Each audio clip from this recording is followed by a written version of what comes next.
Godot just dropped a massive update, and it'll level up your workflow overnight. If you build games in 2D or 3D or you've been Godot curious, this is the one to watch. Let's start with Godot 4.5, the headliner. Accessibility gets a real boost. Partial screen reader support via Access Kit now covers control nodes, the project manager, the inspector, and standard UI. That's a big step toward making dev tools usable for more people.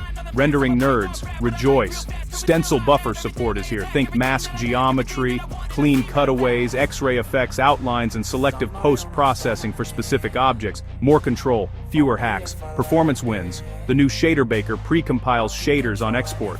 Translation, fewer shader compilation stutters when players hit your game. On the 2D side, chunk tilemap physics merges collision shapes on big maps, so physics calculations drop and gameplay stays smooth.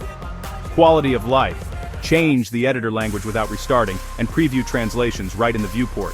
Plus, improved debugging with backtracing, and custom loggers, better error info even in release builds. And yes, you can now export to Apple's Vision OS.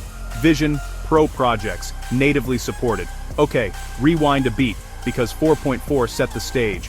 Jolt physics is integrated directly into the engine now, not just an extension. You get a fast, proven rigid body system that many devs already trust. The editor got slick. Embed the game window inside the editor, click objects live, and do interactive in-game editing. If you're on a single screen, this is a cheat code for productivity. Works on Linux, Windows, and Android. Stutter reduction also improved earlier thanks to Uber shaders, and net scripting jumped to .NET 8 for C#.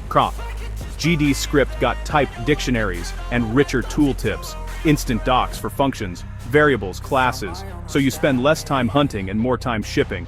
Artists and animators got love too. A new look at constraint with Look at Modifier 3D, integrated VRM Springbone for easy hair and cloth jiggle, and animation markers, so you can jump to or loop subregions without playing the whole clip. If you're building for XR, the ecosystem continues to ramp. The OpenXR Vendors plugin, 3.1.2, targets Godot 4.3, and later with fresh features and fixes.